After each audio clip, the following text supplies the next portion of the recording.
Hey Oz, Hey, Curtis. what movie we watching this week? This week we got the movie marriage of Mortal Kombat, plus Kill Bill Volume 2, Chapter 8, The Cruel Tutelage of Pai Mei, Uh-huh. plus Rocky 4, Yeah, makes sense. all wrapped up with Teenage Mutant Ninja Turtles. This week we are covering Bloodsport.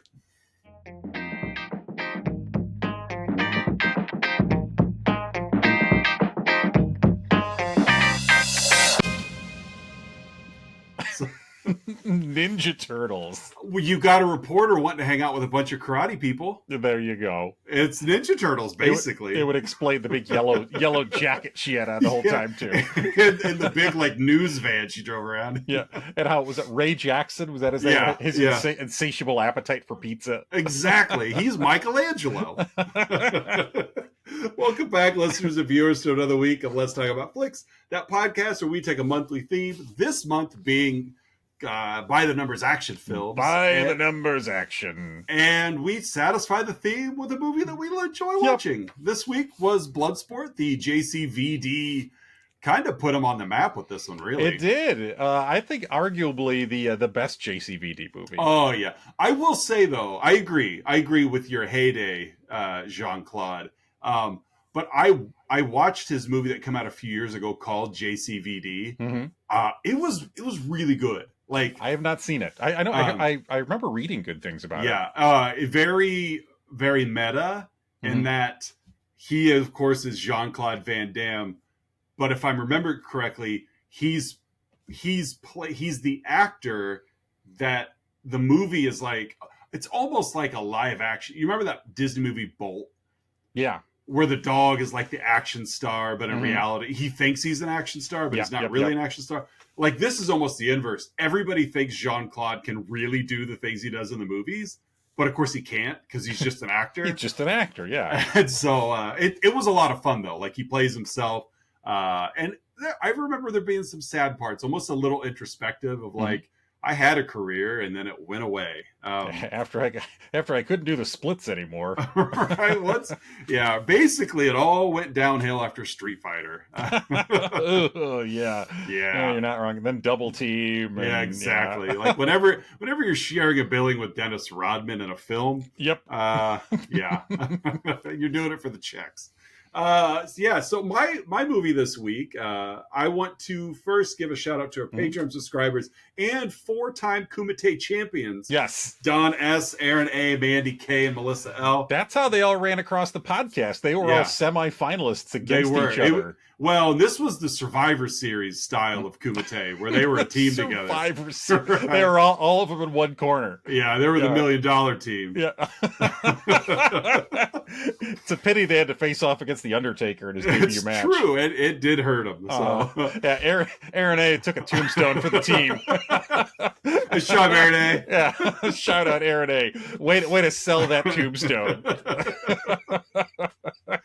Oh, man. So, yeah, with it being my plot, you've got the characters this week. So tell us who's in our film. I do. It doesn't really matter who's in this movie.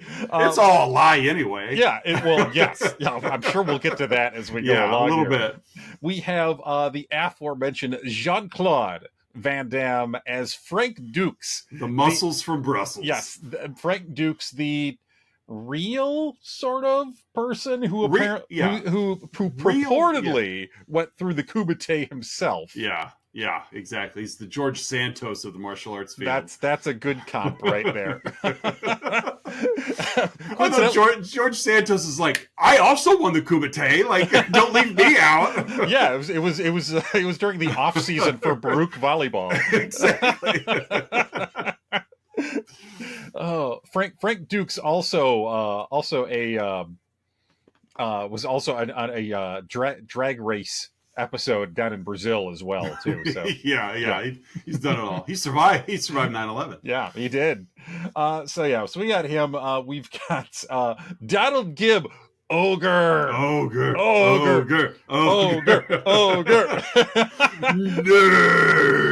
Nerds.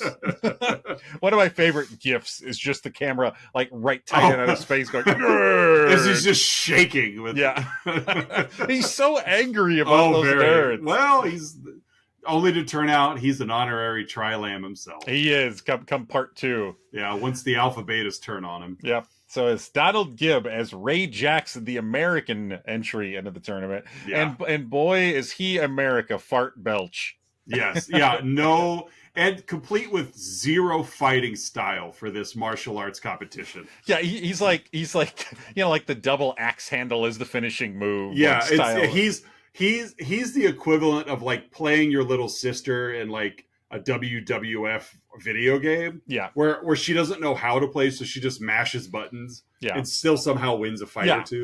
Yeah. we have Leah Aries as Janice Kent, your April O'Neil comp from before. Norman Burton and young Forest Whitaker. Very young Forest Whitaker. As military agents Helmer and Rollins, who are sent out to bring in Frank Dux, because apparently the military invested billions of dollars in him, and they can't let him go. In Frank Dux. Yes.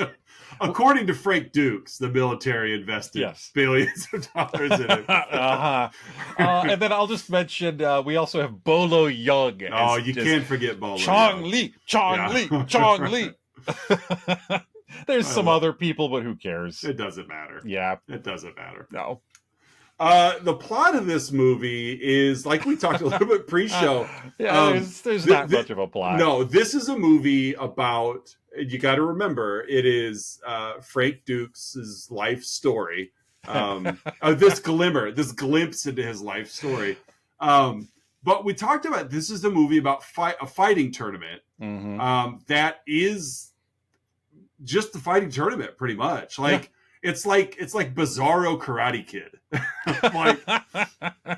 which could have been another movie marriage. It's like Karate Kid. You got of course, the big finale at the All Valley tournament, but you got an hour and a half worth of film prior to that. Yeah. And this one, it's like we gotta get some butts and seats. It's like, let's get that out of the way. Yeah. So we start off with Frank Dux wanting to go to Hong Kong to fight in the Kumite, the top secret fighting tournament that everyone knows about in the world. Yeah.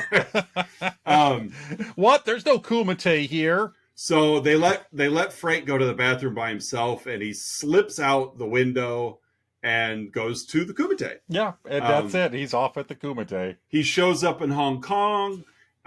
He's of course being followed by the Helmer and Rollins. It doesn't matter. Yeah, again, they're sent after him because apparently he's too valuable of an asset for the U.S. military to just let go get killed in a tournament. Exactly. So we're going to pay these two agents, we're going to spend hundreds of thousands of dollars for them to go over there to track down one soldier. And at his convenience. Yeah. This isn't even an apprehension thing. This is we're here, let's go ahead and watch the fight. Yeah. Let's get some noodles while we're here. Exactly. They're good pho. So he gets over to Hong Kong, and he goes and he meets with his sensei, basically. One of my favorite scenes of the movie. He shows up at his sensei, Senzo Tanaka. Yeah. He shows up to see him because he's on his deathbed. And we get a scene where Frank walks in and he's greeted by Mrs. Tanaka, I'm assuming. And Frank then goes into flashback mode. She's talking to him and he's standing in the living room and he's just staring at his face. Just staring out into the middle of nothing. And he's having this flashback, but they keep and the flashback itself has different acts to it. It was a weird sequence in this movie. It's like a 3-act sequence within the first act. It took forever. I actually typed it in my notes and bolded it. This is taking forever. That's why it's my favorite because each time the scene within the flashback switches, they'll cut back to Frank still staring into the middle distance. I imagine Mrs. Tanaka she's like waving her hand, like snapping her fingers. Frank, he's dying. Hold on. I think Frank is seizing right now. And he's just reminiscing right there in the middle of the living room. So we basically get the backstory of Frank was he broke into Tanaka's house as a boy with a couple of friends. They were going to steal a katana. Tanaka's son stops him, and instead of punishing him or calling the police, Senzo Tanaka decides, I'm going to teach this American ninjutsu. And matter of fact, I'm going to put more pride in him than I do my own son. Because that's what you do when you catch a kid in your house, stealing your stuff. According to Frank Dux, as he's telling his life story, this is what happened. It's important to remember that for everything we talk about. Through the real Frank Dux' perspective. Yes. I love your George Santos comp, by the way. and for the viewers who are watching this 20 years down the road, this is right on the heels of a former U.S. House Representative George Santos being kicked out of office. Because he's just a giant liar. Yeah. Basically. And so we just get this whole thing where Tanaka, he's literally training Frank Dux for 12 years. Yeah. And it felt like 12 years. Oh, it really did. So we get him from teaching him and he can't do anything to the point that he now has bypassed Tanaka's son to now he's morphed into Jean-Claude Van Damme. And he's being drawn and quartered, and it doesn't matter. Yeah, that scene. I love the scenes in this movie where it's like, well, Jean-Claude Van Damme is incredibly flexible, so let's come up with different ways. Let's manufacture different ways to demonstrate that. To have him do the splits. Yeah. So then finally he snaps out of his seizure, and he goes to see Shingo. That's right. Yeah, his son died. Never mind, I forgot that. It doesn't matter. It really doesn't matter. Dukes is like, yeah, he had a son, he died, whatever. Anyway, I'm the focus now. Back to this guy. But he promises Tanaka on his deathbed that I'm going to go win the Kumite in your honor. But you are not a Tanaka. Right. You're not. You're not. So he goes to the hotel. He befriends Ray Jackson. Over a sweet video game. Over Nintendo's Kung Fu. Yeah. To which Ray Jackson, he even plays martial arts video games the same way he does martial arts in real life. I have no form or style. I just mash buttons until I win. I ball my hand up into a fist and just And then Gene Hackman lights his thumb on fire accidentally. Wow! And so I was gonna make espresso. And so Dukes beats him in a video game, so now they're lifelong friends. Yeah, because they played a video game in Hong Kong. Would you like to go again? Sure. We meet Victor Lin, their guide. Mm-hmm. Are you Frank Dux? It's Frank Dukes. Put up your Dukes. Oh, okay, so now they're lifelong friends. There's just this aura of happiness around Frank Dukes. Anybody that is within his vicinity is suddenly like, I like this guy. He brings the best out. According to Frank Dukes. He brings the best out of everyone. He comes across a reporter who knows about the Kumite, but she can't get the dirt on Kumite, who also happens to be the hottest American in Hong Kong. Yeah. She's instantly smitten with Frank Dukes. Well, who wouldn't be? Yeah, well, he's gorgeous. According to Frank Dukes, this hot blonde reporter is all about him. It's all over me. And so he gets to the Kumite. She weasels her way into the Kumite as well. Not with him, but with someone else. And then quickly ditches this someone else because, hey, there's Frank and Ray, my buddies.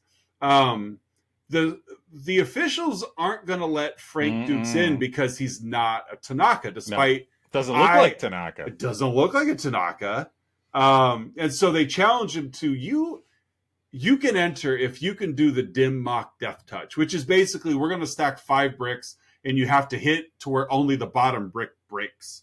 None of the other. So you somehow like telepathically send your energy through 4 bricks to break the 5th brick.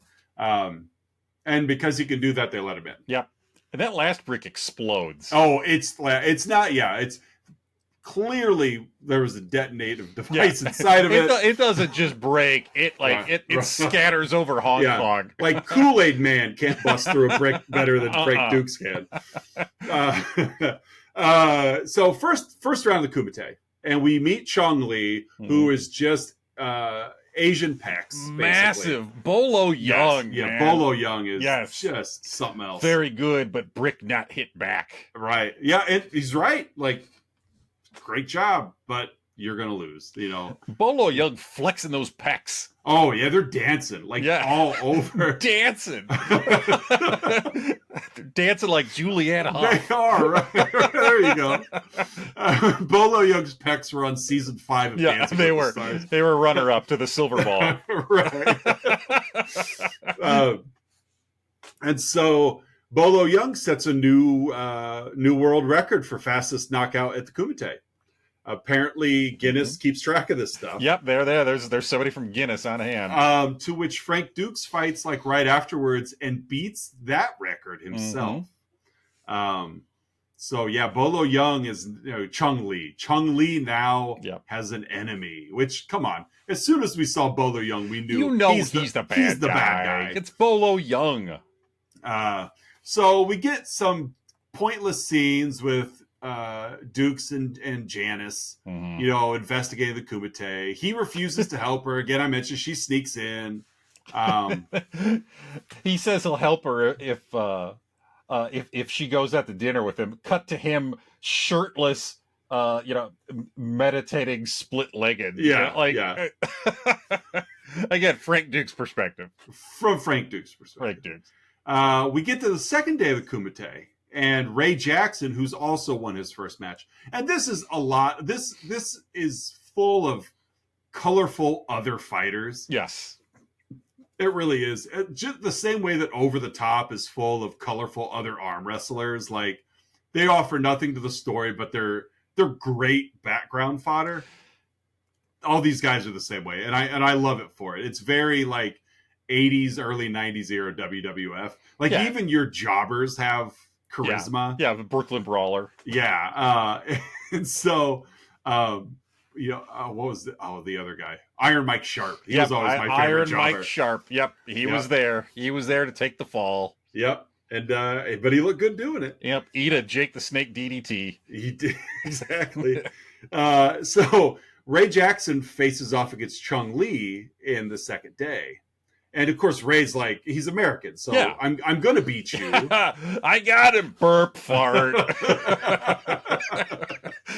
That's all I thought whenever he talked. Absolutely. It's like, hey, do you want to go get an Italian beef? Belch. Harley. Hey, pull my finger. Right. Come on, honey. Every waitress is a honey in Hong Kong. Oh, yeah, of course. And Chong Li just destroys him. Yeah. Like Jackson got close. He got a couple shots in early. He did. He got close, but he started playing to the crowd. In typical American fashion, he starts going to the height. Yep. And Chong Li just destroys him. Yeah. Doesn't kill him though. Like, that's almost, I don't know, it's a lost opportunity. Because Chong Li, you get the vibe that like he'll kill anybody. Well, and they had said that he killed somebody in the last tournament. Right. And so he just hospitalizes Ray. Despite whatever he did to Ray, the only medical treatment he needed was just a giant bandage on his head. It fixes everything. He just had a big wound. And so Dux and Jackson are deeply in love. I think Janice is actually jealous because clearly Frank loves Ray more than they have a genuine bromance going. They really do. Yeah, it's really sweet. It really, like I said, it's not uncomfortable to watch. It's perfectly fine. But he's like, I will avenge you, and and they're just looking deep at each other's eyes. I love you, brother. I love you, brother. And Janice is like, oh. Jackson, go back to sleep so I can take Frank back to my hotel room. Exactly. And Frank tells her, I have to win because that's the only way I can be the best, which he's not wrong. Like, the winner usually is the best. Yeah. So technically, Frank, you are correct. This is when Helmer and Rollins show up in Hong Kong. Yeah. Because the army can't go without Frank. Like, everything hinges on Frank Dux. According to Frank Dux. The U.S. military infrastructure will fall apart without Frank Dux. Thankfully, it was not during wartime. Yeah. Because we would have lost. Yeah. Because Frank Dux was on foreign soil. We do get a nice... she asks Frank to get her to the Kumite, and I'd like to get to know you. After all, we have all night. Cut to her waking up the next morning in bed. Yeah. As Van Damme is... we get a Van Damme butt shot. Yeah, we do. And he's putting on his tiny maroon undies. Yeah. Yeah, and it was like, we've got all night. Okay. You've got so much to live for. Please don't die.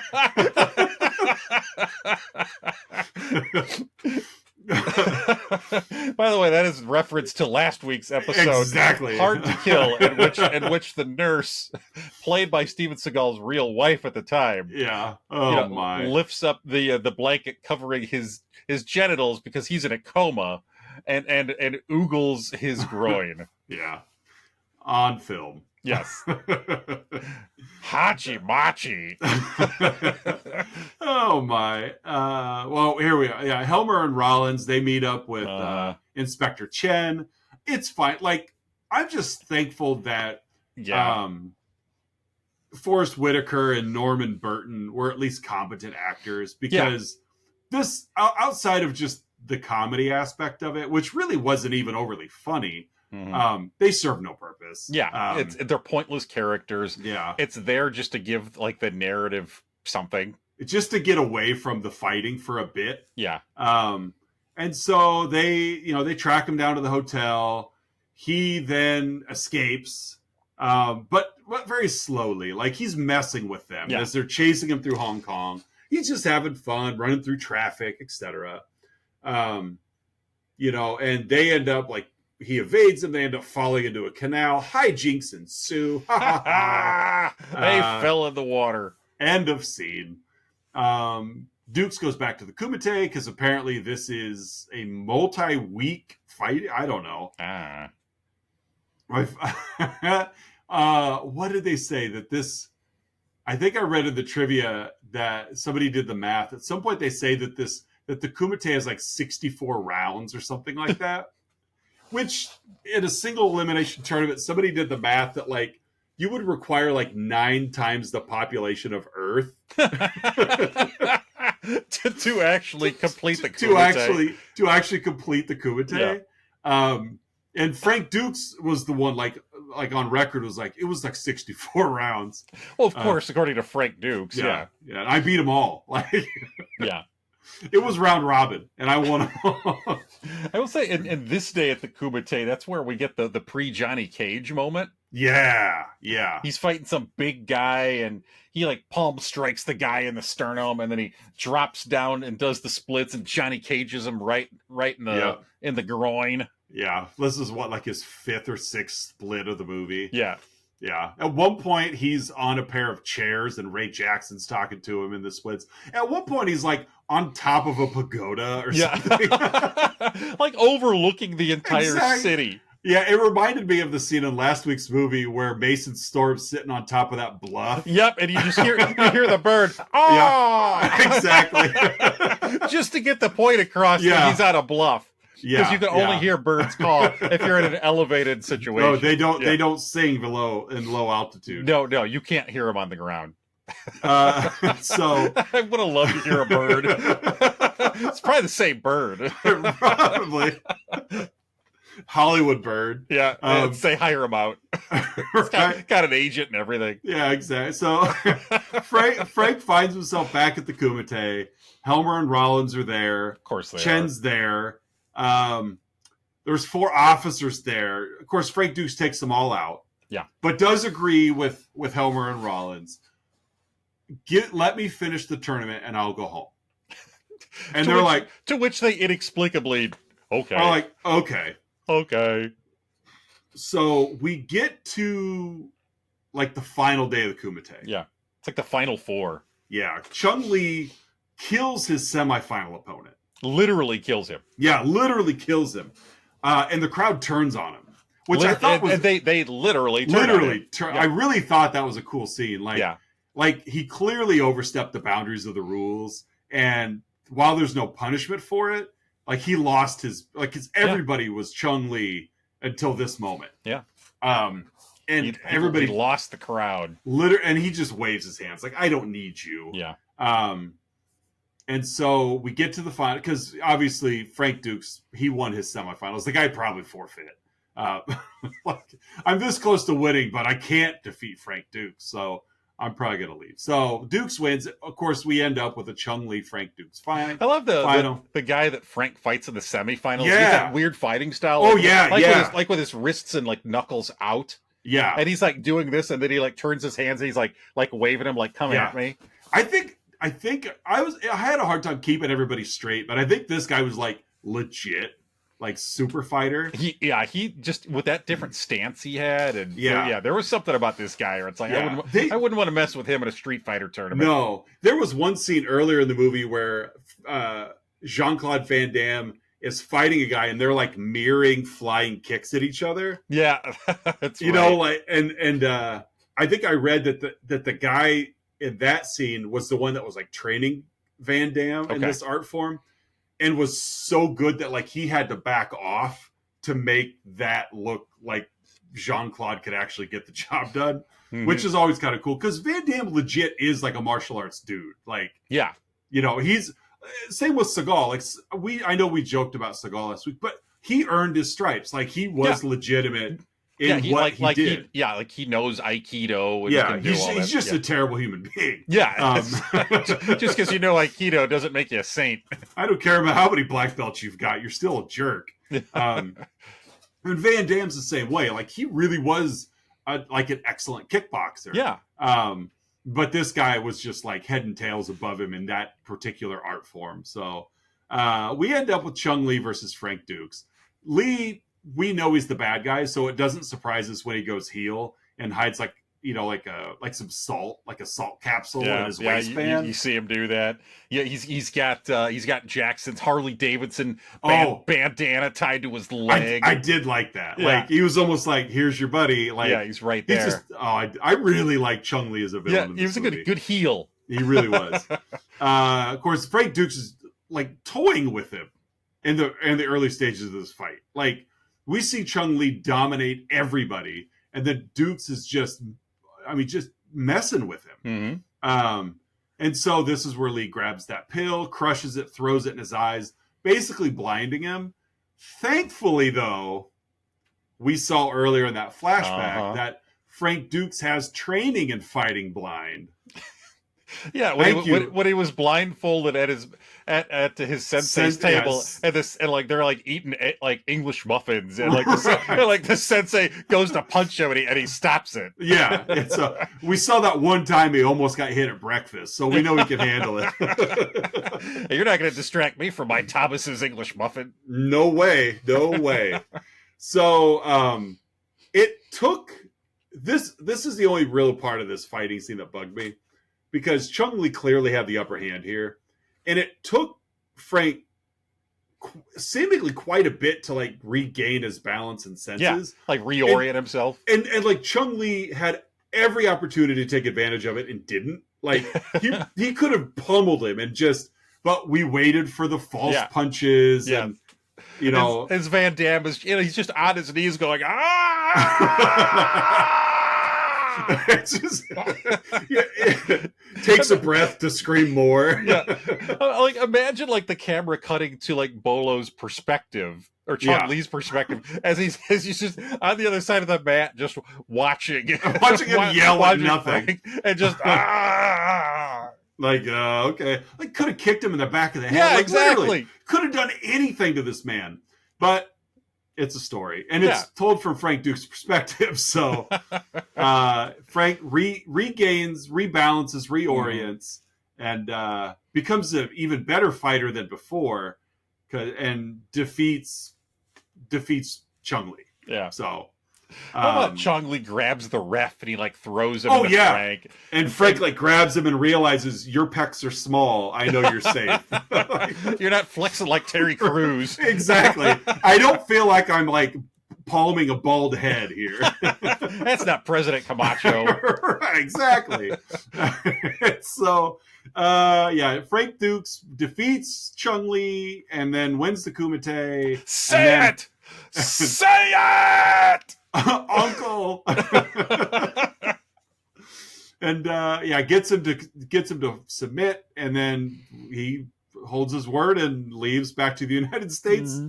Yeah, he says bye to Kent, says bye to Jackson, and leaves with Helmer and Rollins, and that's it. Like as the amazing music and as it rolls to credits. I love the music. Fight to survive. Kumite, Kumite, Kumite, Kumite.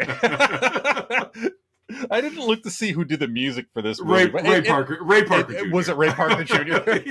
What my two all-time Jordan Peele as Ray Parker Jr. Exactly. My two all-time favorite Key and Peele sketches. The first one is the Crystal Light Dancers one. That turns into a horror movie. Oh, I love it. And the second one is just Jordan Peele as Ray Parker Jr. doing like, here's the songs from the other movies that the studios cut. I do love that one. Oops. I can't remember what he said, but it's Lawnmower Man. Get up off of my lawn.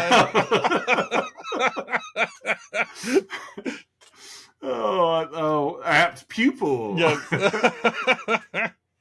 Oh yeah, and so that's Bloodsport, folks. Yeah, that's it. That's Bloodsport. It's a pretty tight film, really. Yeah, very fun movie too. No, I do. Stupid movie. It really is, but it's fun. It's so fun, and it's good at what this type of movie should be. Yes, absolutely.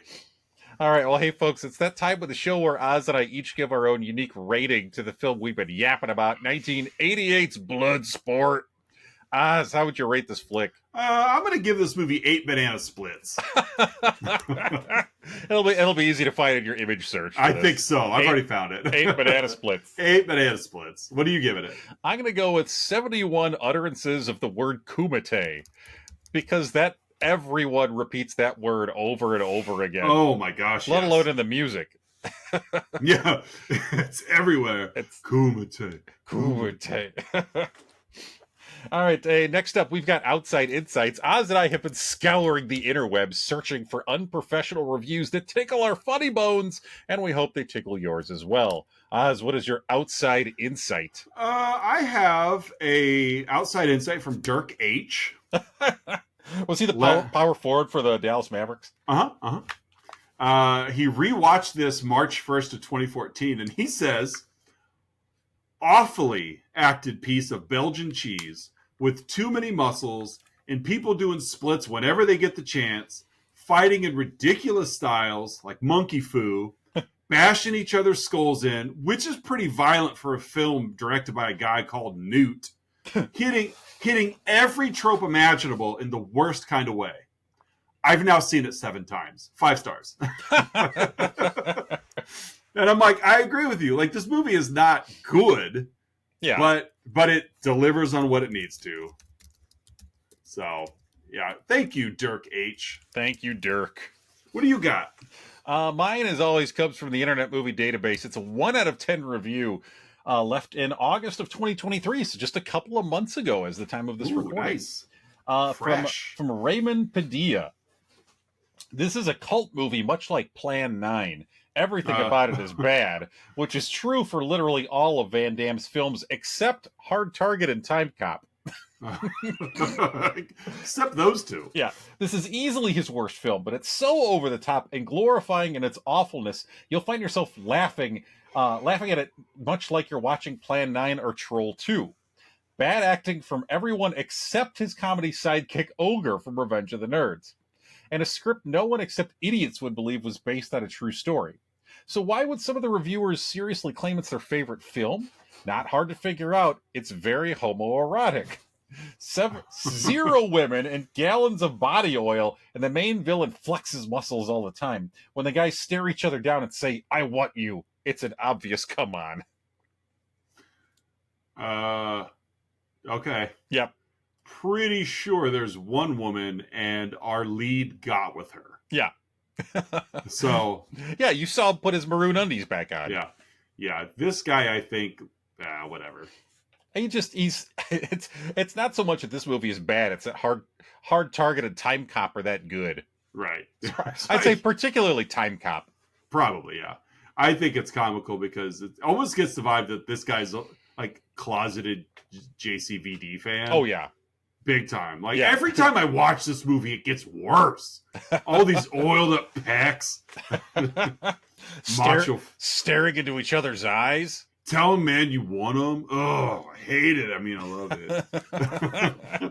What was that? Nothing. Nothing. Sure. Give me a swimsuit calendar. Put on Time Cop again.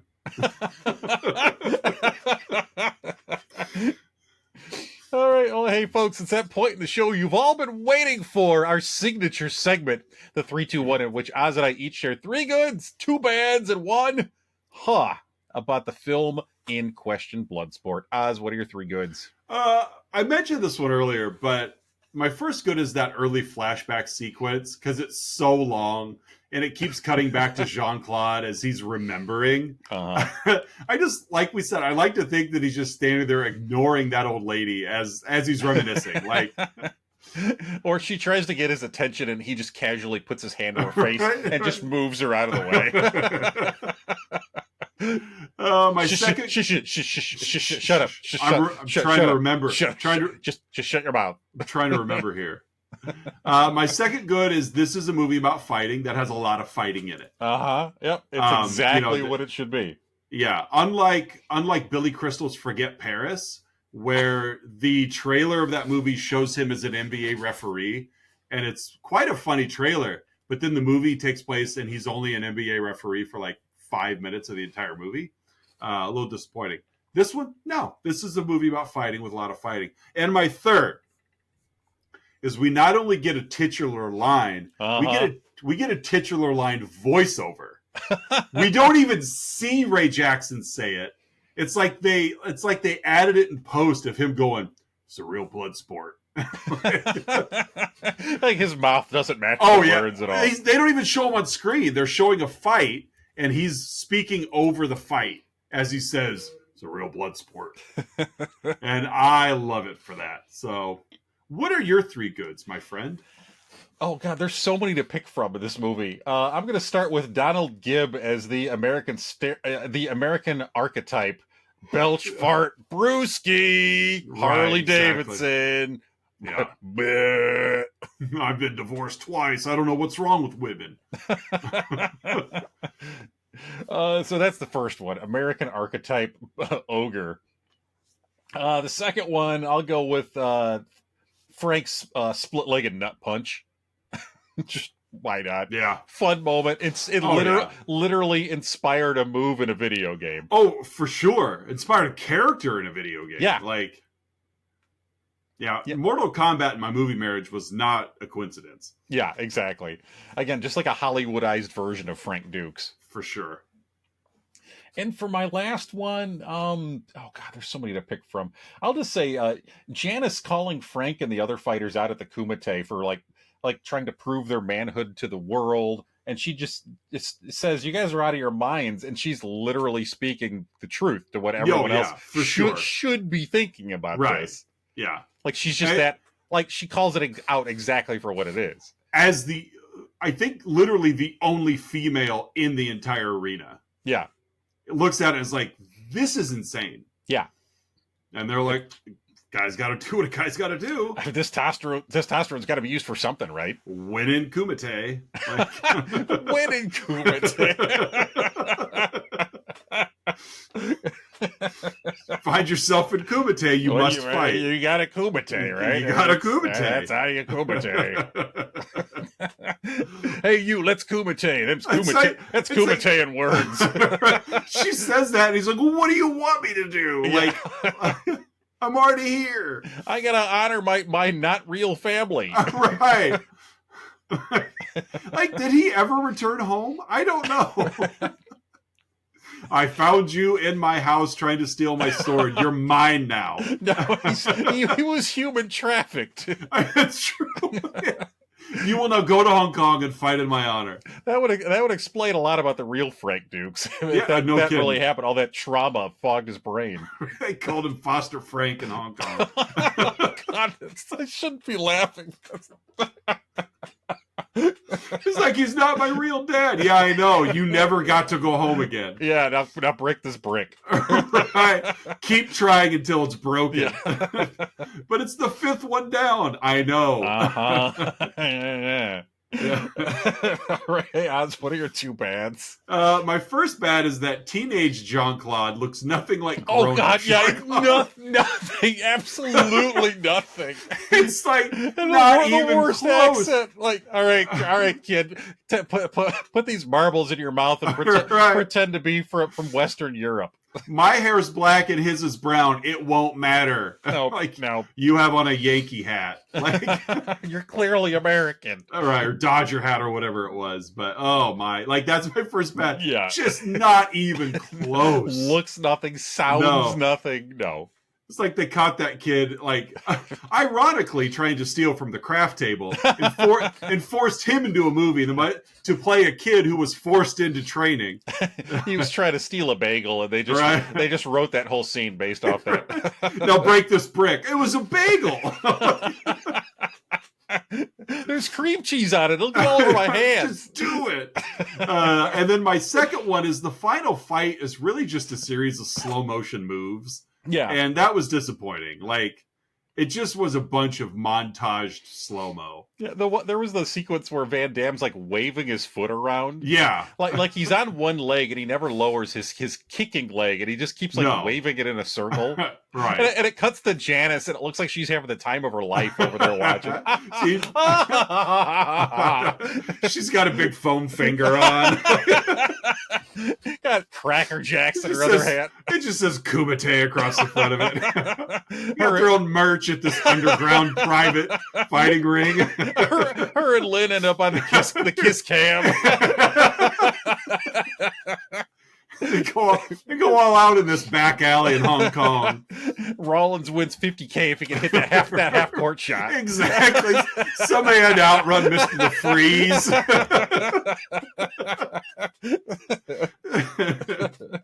So those are my two bads.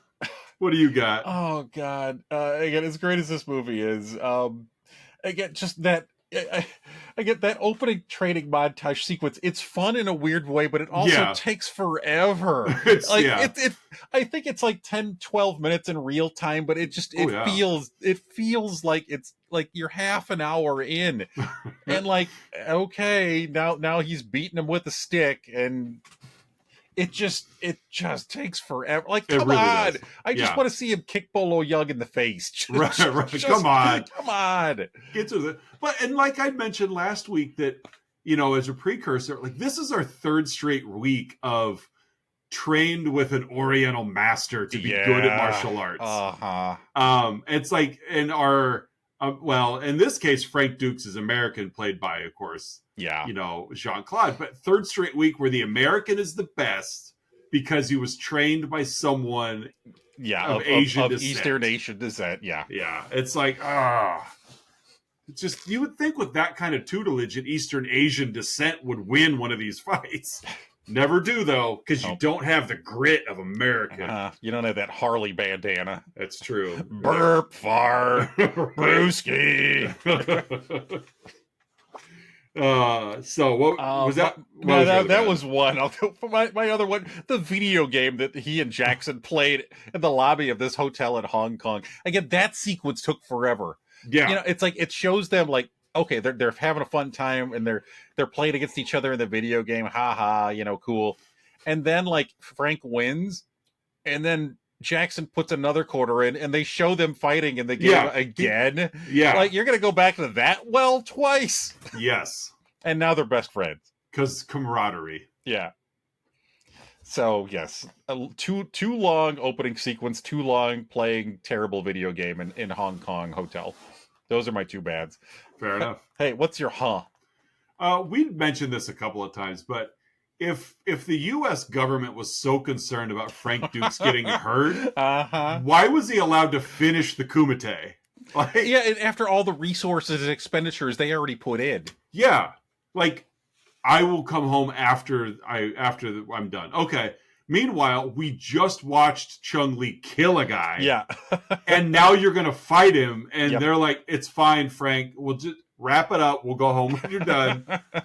I'll be in the gift shop getting a t-shirt. Yeah. I won't tell Uncle Sam if you won't tell. Yeah. He's going to be so tickled when you come home with a trophy, though. The big Kumite trophy. It's probably just like a big platter like they serve at Wimbledon. It's the big plate. And it's just filled with oil for Bolo Yeung's chest. Right? It's just like one of those like wood and brass add-ons that you get if you win like the conference or something in junior high. It's like 1988 Kumite champion Frank Dux. Kumite's misspelled. Right. Class 1A Kumite. Class 1A. What was your huh? How come the Kumite isn't corporate sponsored? Right? I would have loved to see like Jason Bateman from Dodgeball. It's like on the Ocho. Or Fred Willard from Best in Show. Right? It's like on the Ocho, we've got Kumite. This Kumite brought to you by T-Mobile. by Brute. This Kumite brought to you by Dippin' Dots, the ice cream of the future. So, second place trophy awarded by Bass Pro Shop. That would be fun. Who would sponsor the Kumite? Yeah. Puma. I'm sure Puma'd be in there. Puma, yeah. Yeah. But this Kumite brought to you by Bud Light. Men's Warehouse. It's you remember the Bud Bowl that they used to do in the Super Bowl? Imagine like the Bud Bowl version of the Kumite. Where it's like a Budweiser bottle fighting a Bud Light. And there's a Bud Dry that's like the ref. And he gets his cap spinned off, and the beer just flows out. And then the label starts dancing. That's the Chong Li Bud. Yeah, he's a tall boy. And then the Bud Light hits the Budweiser in the groin. Right. And it just foams over the top. I don't know why they stopped the Bud Bowl. I always enjoyed the Bud Bowl. It was fun. It was just stupid fun. Yeah, it was. I prefer the Bud Bowl over the Puppy Bowl. Or the Lingerie Bowl. So Patreon subscriber Melissa L would disagree. She liked the Puppy Bowl. Oh, the Puppy Bowl is clearly the highlight of the day for her. That's fine. I don't think I've even watched the last 2 or 3 Super Bowls. It's just again just silly fun. But yeah. Yeah. This Kumite brought to you by Pedigree. Alpo. Well, that's Bloodsport, folks. We can keep going with that. Absolutely, for hours. Absolutely. What do you have to? Free Whopper, Frank, for everyone in attendance. If Frank Dux wins, right? If Frank's opponent misses a roundhouse, everyone gets discounted 6-piece nuggets at McDonald's. Yeah, it's like when you cheer for like the 3 pretzels that are racing each other on the big screen. Go! Yeah, get my free slice of pizza from Casey's. I can't believe it. I'm so excited for everyone's free taco at Taco Bell. Oh, my friend, you get the honor of wrapping up the year. What are we wrapping up the year with? Yes, we're going to wrap up not just this month, but this year, 2023, and finishing out by the numbers action movies with a movie that I have not seen before, and I'm literally about 2/3 of the way through right now, and I like it so far. Okay, I haven't seen it either. Yes, 2002's The Transporter. Yeah. Optimus Prime, Starscream. Yep, Starscream's there. Megan Fox. Am I thinking the right movie? Yeah, they're all there. Robot Jocks is there. Yeah. It's like Real Steel. I was going there next. Hugh Jackman from that robot boxing movie. Exactly. Robot Jocks. They're all there. Yeah, they're all there. No, the Transporter with Jason Statham. Yeah. Yeah. So far, so good. So I think we're gonna have another fun one to discuss. Good. I haven't seen this one either. So I do. I'm a fan of Statham. Mm-hmm. Now, I won't say that there's any actor that I like make sure I watch their filmography of. There just isn't. Yeah. I like movies, but I'm not going to chase down like, I got to watch all of Emilio Estevez's movies. But man, I know Dermot Mulroney's filmography front to back. Right. God, if I haven't seen all of Tommy Davidson's movies, I haven't seen any. Tommy Davidson. I can't get enough Delroy Lindo. I do like Delroy Lindo. I like Delroy Lindo too, but not that much. Right. I think Delroy Lindo would even agree with that. Probably. He's like, there's some you can skip. Yeah, just you're not skip wrong. some. So, but I do. I everything I've seen Statham in, I enjoy Statham. Yes. But again, I'm not going to track down his filmography and sit and watch it all like some people may. But I've been pleasantly surprised by a Statham film. So I'm looking forward to watching this. Yeah, I think he gets the action bit. I do too. He knows how to do an action role. Yeah, he doesn't go Mason Storm on us. I don't believe there's going to be anything in this movie where a nurse lifts up a bed sheet over his comatose body to reveal and talk about his genitalia. So you're telling me that part of Steven Seagal didn't atrophy? Or even if it did, it was still impressive.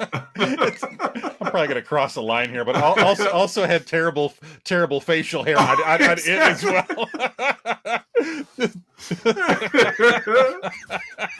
Well, I mean, they didn't shave his face. No, so why were he's acidic from the waist down.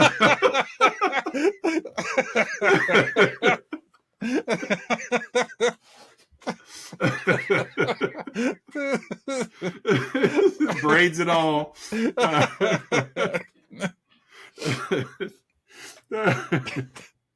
All right. Well, let's see. That's what's next. Yeah. That's the transporter. That's what we got next week. All right. Well, social media wise, you guys can find us on Facebook, Instagram, and Twitter. Patreon link down below. I don't blame you if you don't want to add any. No. Somehow we'll be distributing refunds after this. Somehow, some people are going to complain to YouTube how they want to unwatch an episode. Can I get mine not to count on their viewership, please? Yeah, can we subtract? That's okay. We love you. But no, that wraps up another week of Let's Talk About Flicks. We will be back next year. Next week. We're a little bit ahead. We'll be back next week with the Transporter. We will also unveil our first theme of 2024. Yeah, we will. Which is we've got a good year coming up. Yes, we do. We already got it mapped out. Yes, we do. I'm excited for that first month. This is one of those early themes that we had in the show. Yes, and we just never fit it in. It's been in the hopper for literally years at this point. Yeah, and it's a 5-weeker, so it'll be off to a strong start in January. But for Let's Talk About Flicks, I'm Oz. I'm Curtis. And we'll see you next week with the Transporter.